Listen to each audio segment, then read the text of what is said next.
Bonsoir à tous et merci de votre attention. Voici les titres à la une de l'actualité ce vendredi 21 août 2020. Premier vendredi du Nouvel An musulman, le Premier ministre Ahmed Bakayoko a pris part à la prière du vendredi aux côtés des fidèles musulmans de cette commune, la commune dont il est également le maire. Il était dans la commune d'Abobo.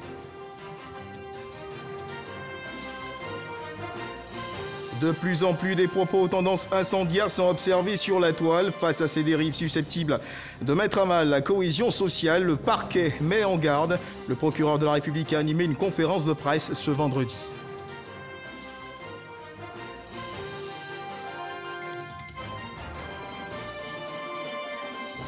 Et puis appel à manifester lancé par les femmes de l'opposition ivoirienne ce vendredi.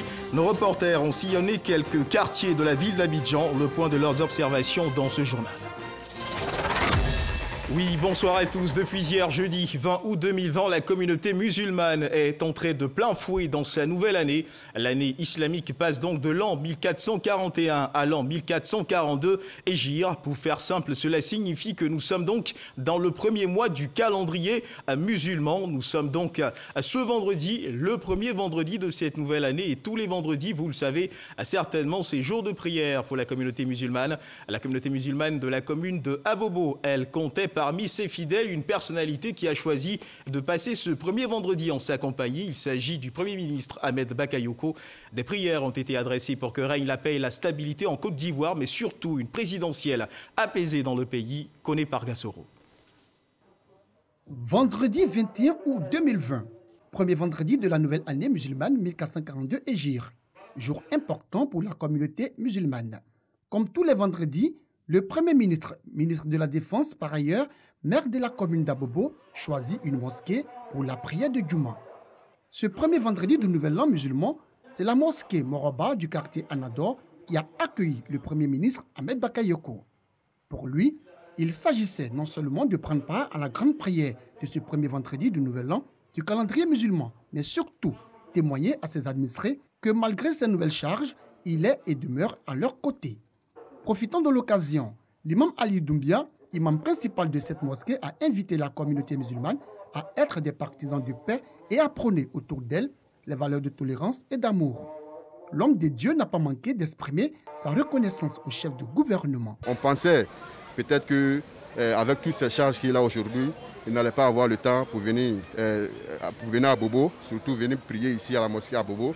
Vraiment, alhamdoulilah, il est venu, nous sommes fiers de lui. Et nous sommes très contents. Et tout ce qu'on peut dire aujourd'hui, on peut faire droit pour le maire d'Abobo et le nouveau Premier ministre de la Côte d'Ivoire. Qu'Allah lui donne la santé et Inch'Allah la baraka. Les fidèles et les populations, tout en remerciant le président de la République, Alassane Ouattara, pour la nomination de leur maire au poste de chef de gouvernement, se disent heureux de le retrouver en ce jour saint. Aujourd'hui, il a présenté encore une fois de plus sa capacité de respecter son langage. Et aujourd'hui, il est venu nous confirmer ça. Nous sommes fiers de ce monsieur. Nous nous retrouvons en lui. Je voulais vraiment manifester notre joie de recevoir monsieur le Premier ministre en qualité de maire, puisque effectivement, nous étions inquiets.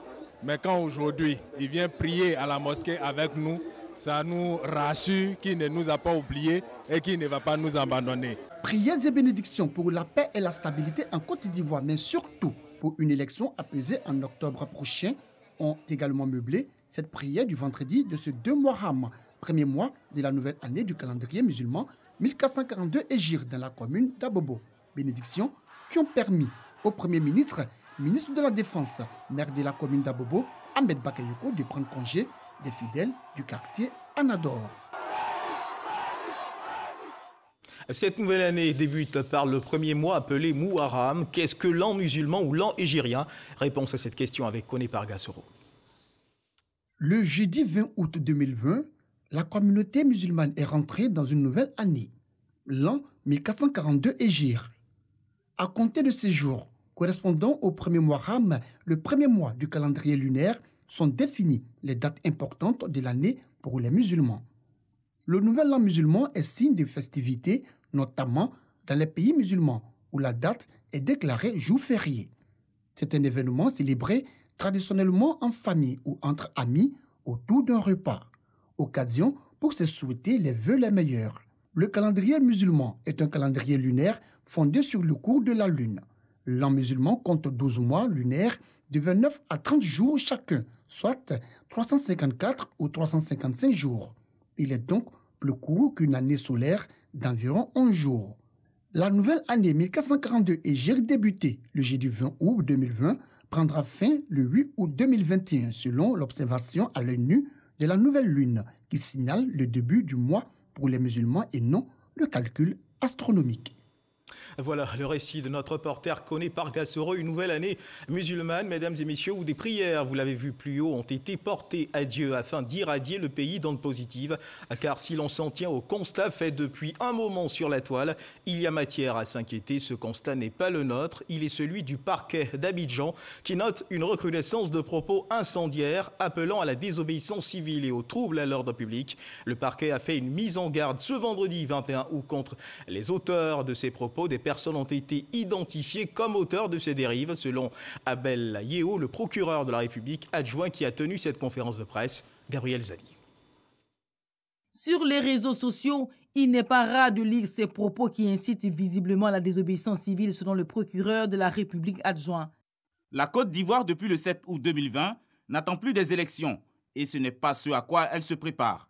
La Côte d'Ivoire doit d'abord écarter et retirer du palais présidentiel par toute voie possible cette personne désormais inconnue et fort mal venue qui a pris aux Ivoiriens leur pays pour en faire son royaume ou son empire. Cette déclaration est d'Anaki Kobena, ancien ministre. Le parquet d'Abidjan a déjà saisi la Cour de cassation pour engager des poursuites judiciaires à son encontre. Comme Anaki Kobena, l'ex-commandant Fofana Abdoulaye a été aussi identifié. Ce dernier, radié des forces armées, n'en finit pas d'appeler à l'insurrection populaire. C'est aussi le cas de Pulchéri Edith Gbalé, qui a appelé les populations à envahir les rues de façon illimitée. Le procureur de la République d'Abidjan constate avec regret depuis quelques semaines la propagation sur les réseaux sociaux de propos appelant à l'insurrection civile et militaire, à la haine ethnique ou religieuse, à l'opposition des communautés et même incitant à la guerre. Les conséquences de l'appel de Pulchéri Edith Gbalé sont lourdes. Bus caillassé, brûlé, voie de fait, commissaire de police lynché, commissariat mis à sac. Le procureur de la République tient à indiquer que les auteurs de ces publications contraires à la loi sur les réseaux sociaux, les personnes qui les reproduisent et les administrateurs des forums de discussion qui ne procèdent pas à la suppression des dites publications et à la dénonciation de leurs auteurs sont passibles de peine allant de 1 à 10 ans d'emprisonnement. Le parquet appelle à la retenue et à la pondération. Pour la décrispation et le maintien de la fluidité routière, les autorités ont hier jeudi rendu public un arrêté interdisant toute marche dans le contexte de manifestations politiques. Les femmes de l'opposition ayant prévu de marcher ce vendredi pour afficher leur position sur la candidature du candidat du RHDP, une manifestation qui, au regard de l'arrêté pris par les autorités, n'était pas justifiée. Les forces de sécurité ont marqué de leur présence artères et carrefours du district. Nos reporters ont sillonné la commune de Cocody pour faire le constat. Franck Quadio. Carrefour Sodemi, dans la commune de Cocody, présence dissuasive des forces de sécurité. Quelques heures auparavant, un groupe de manifestants a été dissuadé de poursuivre la marche. Il est 10 heures, la situation est calme désormais, décor similaire sur les grandes artères de la commune. Carrefour et na deux plateaux, les commerces sont ouverts et les populations vaquent à leurs occupations. Devant la commission électorale indépendante CEI, le cordon sécuritaire dressé n'empêche pas le flux de mouvement des véhicules. Une journée calme donc à ce vendredi matin à Cocody, mais aussi au Carrefour Zoo dans la commune d'Adjamé. Un peu partout, nous avons pu constater l'effectivité des activités quotidiennes des populations et les éternels bouchons. Notre reporter Dangui Dangui s'est lui rendu dans la commune de Yopougon. Je vous invite à suivre son reportage. Abidjan, 21 août 2020. Jour de la marche des femmes de l'opposition. Il est 14h32 au moment où nous entrons dans la commune de Yopougon. Du Sable à la Ciporex, en passant par Bel Air, Gandhi, marché de Kouté, palais de justice et le lavage, les populations vaquent à leurs occupations au moment de notre passage en milieu d'après-midi. Avec notre reporter Jean-Marc Djadji, rendons-nous dans le sud du district d'Abidjan. Suivons ensemble son constat. Abidjan Sud, commune de Port-Boué. L'abattoir de ladite commune grouille de monde comme à ses habitudes. Aucun signe de manifestation dans cette zone. Au grand carrefour de Koumassi, c'est le train-train quotidien en cette matinée. Les automobilistes investissent les routes afin de rejoindre leur lieu de travail. Dans le centre commercial Jack Conan, les commerçants attendent impatiemment leurs clients. Il faut bien gagner sa vie. Cap sur Marcory. Dans ce secteur près du grand marché, clients et vendeurs marchandent comme à l'accoutumée. Aucun mouvement de contestation. Dans la commune de Trècheville, précisément à la gare de Bassam, les transporteurs interpellent les voyageurs. Les guichets ne désemplissent pas pour l'achat des tickets en destination de villes périphériques, telles que Bassam, Beaunois et Aboissou.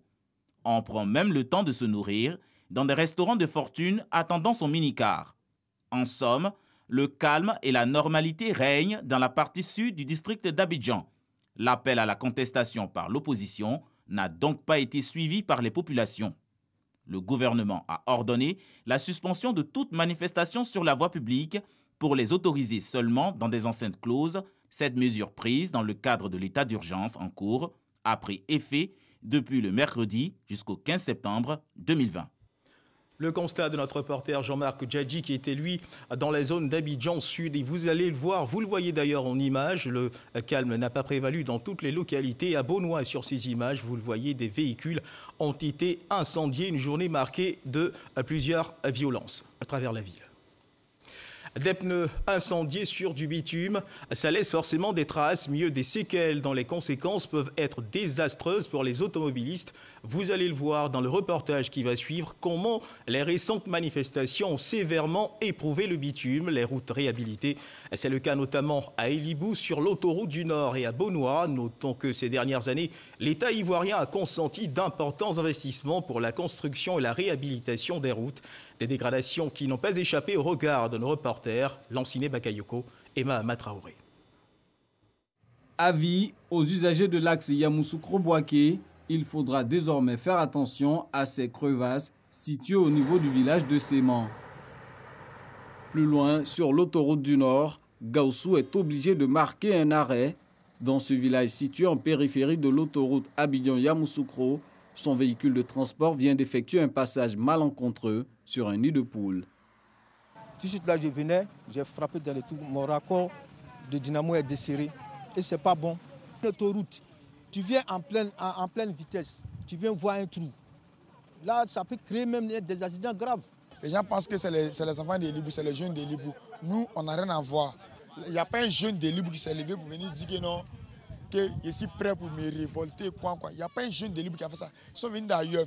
Les décombres laissés près de ces nids de poules à Séman et à Elibou laissent croire qu'ils sont la conséquence des pneus brûlés sur la voie publique lors des dernières manifestations de l'opposition, comme ce fut le cas dans la ville de Beaunois. Ils ont brûlé les pneus. Bon, pour le moment, on ne sent pas trop, mais faire la musique, on sent que ça va nous créer problème après. Ça, c'est un bien public. Ça, nous, on va profiter de ça, nos enfants, ainsi de suite. Donc, si nous, on garde ça maintenant, on sait que ce n'est pas la peine. Tels les eaux usées non évacuées, les pneus consumés sont un danger pour la durée de vie des routes. Du fait de ces actes, le budget de l'État alloué à l'entretien routier va enregistrer une rallonge. Le ministre Amédée Kouakou en appelle donc à l'esprit civique des manifestants. Faire des infrastructures, des routes, des ponts, ce sont des investissements publics, ce sont des investissements qui appartiennent à tout le monde et nul n'a le droit de détruire donc ces infrastructures, de s'attaquer à ces biens qui appartiennent à l'ensemble des Ivoiriens. Parce que ce qui nous a été donné de constater ces derniers jours, aller brûler le bitume qui a coûté des milliards pour l'ensemble des compatriotes, il faudrait que nos compatriotes comprennent qu'il faut protéger le bien public. Pour l'heure, le ministère de l'Équipement et de l'Entretien routier évalue le coût financier des dommages.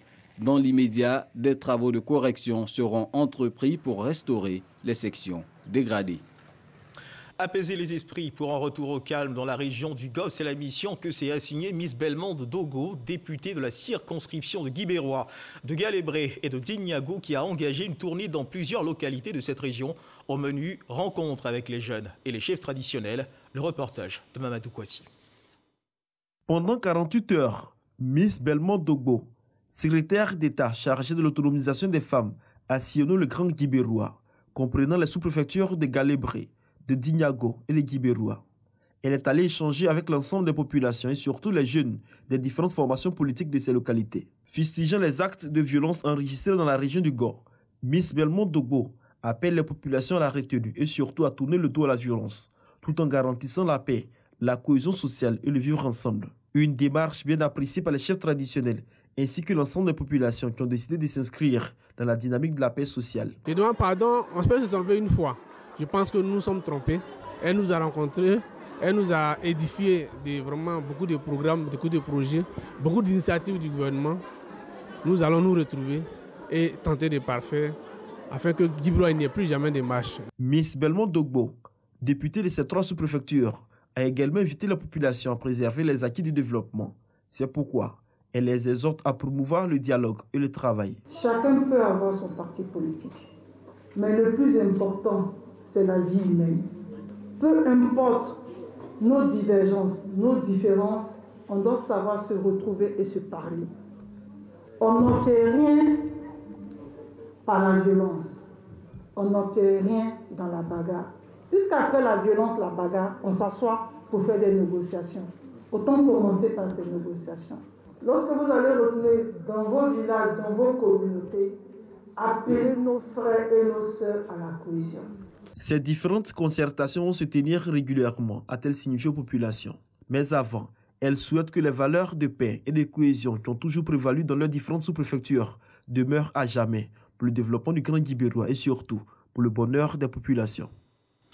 Appel à la retenue également lancé dans la région du Guemont par le député Méambli Évariste. À la tête d'une délégation d'élus et de cadres, il a rencontré les populations après les dernières manifestations qui ont eu lieu dans cette région. Tous se sont engagés à œuvrer pour la préservation de la paix et du vivre ensemble avant, pendant et après l'élection présidentielle. Ève Boué, notre correspondante de RTI 1 dans la région du Guemont. Des jeunes se réclamant des partis de l'opposition ont manifesté le jeudi 13 août dernier dans la ville de Bangolo par des barricades érigées sur la voie publique, bloquant ainsi le trafic routier et paralysant la quasi-totalité des activités de la ville. Pour appeler les jeunes à la retenue afin de ramener la quiétude dans la cité, le député Évariste Méambli, à la tête d'une délégation d'élus et de cadres, a initié une tournée dans la région sous l'impulsion du Premier ministre Ahmed Bakayoko. Échange avec les autorités, les jeunes, les femmes, les chefs traditionnels, les chefs religieux. Des appels sont lancés pour maintenir et entretenir la cohésion sociale en cette période électorale. L'appel que je peux lancer à l'endroit de la jeunesse de Bangolo, c'est un appel d'apaisement, un appel de cohésion, un appel de vivre ensemble, c'est la cohésion. Donc je souhaite, moi, président de la jeunesse de Bangolo, que tous les jeunes se mettent ensemble. Donc quand on a un souci, qu'on a des responsables devant nous, il faut qu'on échange, il faut poser les problèmes. Et je suis convaincu que les aînés sont là pour nous écouter. Quand nous prions, nous demandons à Dieu d'accorder toute une paix, toute une sérénité à notre pays. Parce que rien ne peut se développer dans la guerre, dans les querelles. La paix n'a pas de coloration politique, la paix n'a pas de coloration religieuse ni ethnique. Nous sommes une Côte d'Ivoire et nous devons parler un. Les élections passent, mais la Côte d'Ivoire demeurera la Côte d'Ivoire. En outre, les jeunes ont été exhortés à ne pas se laisser manipuler et à être plus responsables. Cette jeunesse-là qui est la relève demain. Et donc qu'elle prenne conscience, qu'elle ne se laisse pas manipuler, aller brûler les punais, aller couper les routes. Ce n'est pas ça la démocratie. En cette période électorale, ces élus et cadres entendent multiplier ces initiatives à travers toute la région. Nous avons cette obligation morale et spirituelle d'approcher nos parents pour échanger avec eux. Le tout n'est pas politique, mais aujourd'hui, la politique se repose aussi sur la paix. Parce que s'il n'y a pas de paix, on ne peut pas faire de politique. Nous allons les raisonner, famille par famille, hameau par hameau, département par département, canton par canton, pour continuer encore cette sensibilisation qui pour nous est essentielle. À la veille des élections, nous sommes obligés de sensibiliser. La paix, c'est un acte de longue haleine. On n'a pas la paix un seul jour. Il est bon de rappeler que le Conseil des ministres tenu le 19 août 2020 a interdit les manifestations sur la voie publique jusqu'au 15 septembre. Elles sont néanmoins autorisées dans les enceintes closes ou dans des espaces dédiés et sécurisés. Retour à Abidjan, mesdames et messieurs, où le directeur exécutif du RHDP, Adama Bictogo, lui, était dans les communes de Abobo et Anyama ce vendredi. Il s'est agi pour lui de mobiliser les militants RHDP de ces différentes communes afin que ceux-ci prennent une part active à la cérémonie d'investiture du candidat du RHDP qui se tiendra demain samedi au stade Félix Houphouët-Boigny. Des militants qui, selon ce que nous dit notre reporter Walter Amadou Ouattara, ont répondu par l'affirmative. La tournée intercommunale du directeur exécutif du RHDP est le cadre d'une démonstration de force pour les militants et sympathisants de ce groupement politique. Une idée de ce que pourra être la cérémonie d'investiture de leur candidat engagé pour l'élection présidentielle d'octobre prochain. La cérémonie d'investiture est prévue pour samedi 22 août 2020. Avant ce rendez-vous, à Abobo comme à Anyama, le message de Adama Bictogo demeure le même. Nous ne nous laisserons pas distraire par ce comportement irresponsable de l'opposition. Pour nous, ce qui nous intéresse, c'est les Ivoiriens. Répondre aux attentes des Ivoiriens. Le président Alassane Ouattara l'a démontré pendant 9 ans et encore pendant 5 ans. Les Ivoiriens pourront bénéficier non seulement de son expérience, de son leadership, mais surtout de ses réalisations et de ses performances économiques. Pour la grande messe de demain, les militants sympathisants d'être au stade pour venir magnifier le président Alassane Ouattara. Ce n'est pas une convention d'investiture, mais c'est surtout le magnifier. C'est-à-dire que cette convention d'investiture se transforme en reconnaissance à un homme qui a tout donné à notre pays. Cette tournée intercommunale du directeur exécutif du RHDP est soutenue par des cadres et élus du parti. Slogans, chants et danses à la gloire de Alassane Ouattara, leader du Rassemblement des Oufouettistes pour la démocratie et la paix, laissent entrevoir le niveau de la mobilisation. Voilà, et toujours dans cette ferveur, sachez que les étals et magasins de la commune d'Adjamé tenus par les militants RHDP seront fermés demain samedi. C'est l'engagement pris par les commerçants RHDP d'Adjamé qui ont fait l'annonce de leur présence massive à la cérémonie d'investiture du candidat du RHDP demain samedi. Ils se mobilisent donc pour cet événement avec le soutien du ministre Adama Diawara, coordonnateur RHDP de la commune d'Adjamé, Konaté Moussa. Le président Alassane Ouattara, candidat du RHDP, sera investi ce samedi. L'événement est très attendu par les militants. Les commerçants RHDP se mobilisent pour ce grand rendez-vous. Nous avons demandé à tous les commerçants de la Côte d'Ivoire de fermer les commerces et se rendre au stade Félix Houphouët-Boigny. Et les commerçants sont d'accord et demain nous allons faire le plein du stade. Une mobilisation de l'ensemble des commerçants soutenus par le ministre Adama Diawara, coordonnateur RHDP de la commune d'Adjamé. Demain matin, il faut que tout le monde soit au stade Houphouët-Boigny pour démontrer que le candidat Ouattara reste le choix numéro 1 de l'ensemble des Ivoiriens. Il s'agit d'envahir le plateau pour faire une démonstration de force pour montrer à l'ensemble du pays et à l'ensemble de l'opinion internationale que le candidat Ouattara reste le choix du peuple de Côte d'Ivoire. Les militants du RHDP sont donc attendus en grand nombre au stade Félix Houphouët-Boigny pour être témoins de l'investiture du candidat du RHDP, le président Alassane Ouattara. Même élan de mobilisation pour les militants RHDP vivant en France. Ceux-ci entendent de même organiser une rencontre de mobilisation pour afficher leur soutien aux candidats de leur parti. Une rencontre d'orientation a réuni l'ensemble des responsables du parti de France. Le reportage de Mamadou Kouassi. Loin de la Côte d'Ivoire, le cœur de ces militants du RHDP de France bat pour leur parti politique. Ils sont tous engagés à assurer la victoire du RHDP au soir du 31 octobre prochain. Mais avant, ils envoient une importante délégation les représenter à la convention d'investiture du président Alassane Ouattara, candidat du RHDP à la prochaine présidentielle.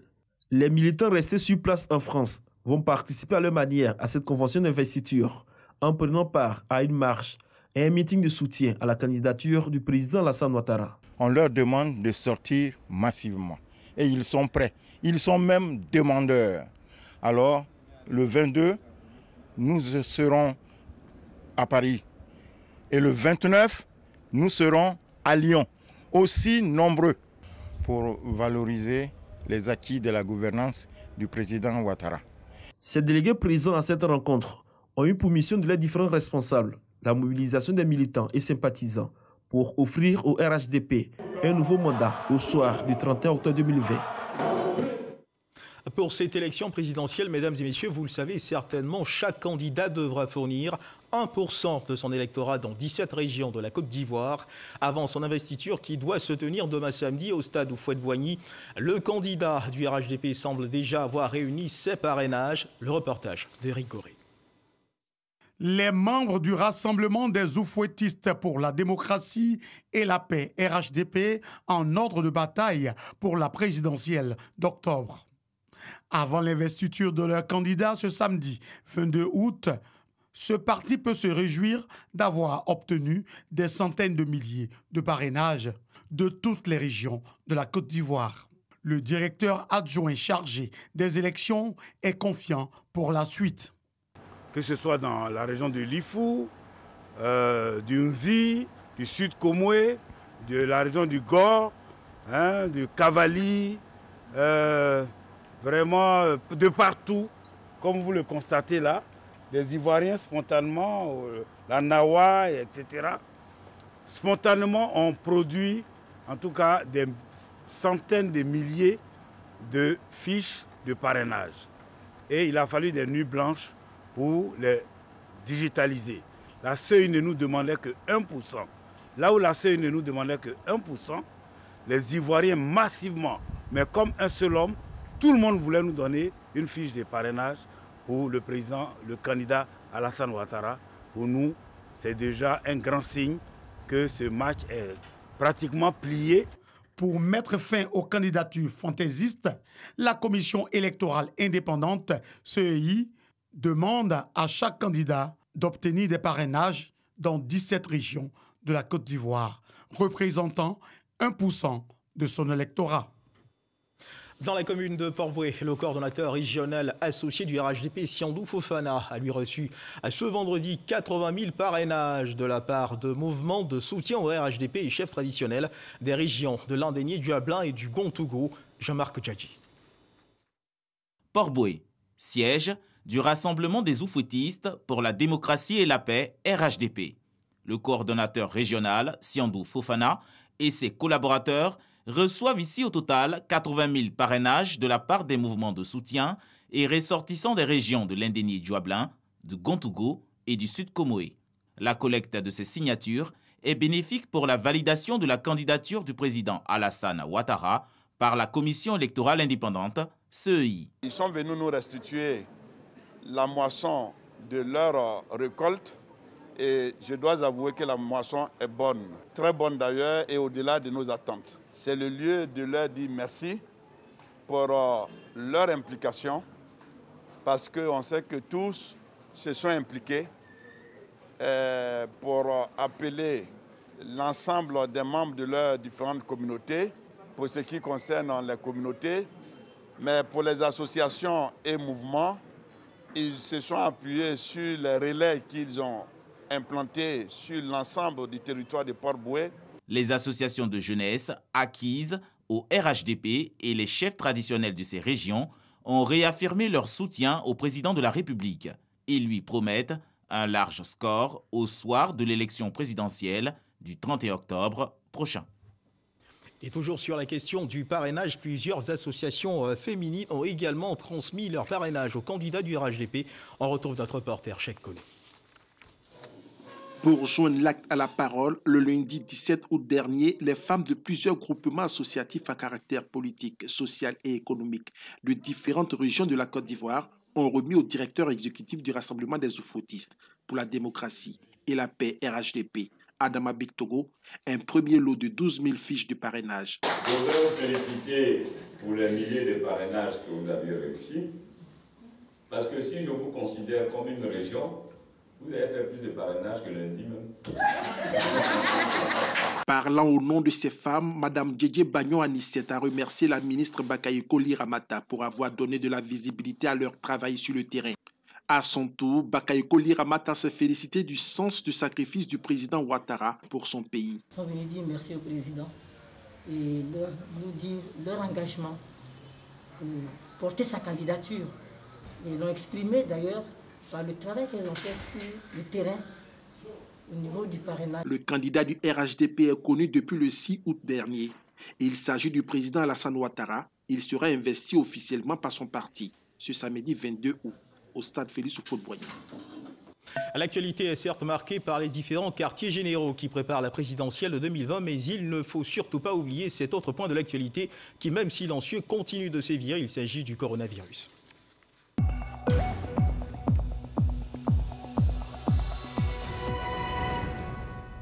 La Côte d'Ivoire, toujours engagée dans la lutte contre la Covid-19, et je vous donne à présent le point de la situation de la Covid-19 à ce jour dans notre pays.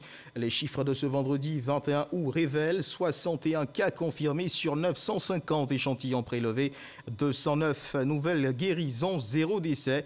La Côte d'Ivoire compte à ce jour 2378 cas actifs. Pour préserver notre santé et celle des autres, continuons d'appliquer les gestes qui sauvent, les mesures barrières. Et puis dans l'actualité internationale, sachez qu'au Mali, le M5 a rassemblé ses partisans place de l'indépendance pour célébrer ce qu'il appelle la victoire du peuple malien. Sur cette même place, le mouvement de protestation depuis juin avait réuni à plusieurs reprises des dizaines de milliers de personnes contre le régime d'Ibrahim Boubacar Keïta. L'opposition malienne s'est félicitée mercredi dernier du coup de force militaire de la veille, estimant qu'il avait parachevé sa lutte pour obtenir le départ du président Ibrahim Boubacar Keïta et se disant prête à collaborer avec la junte une transition apolitique. C'est la fin de ce journal. Merci de nous avoir suivis. Surtout, n'oubliez pas d'observer les mesures barrières. La Covid-19 continue de sévir en Côte d'Ivoire et à travers le monde. Bonne fin de soirée.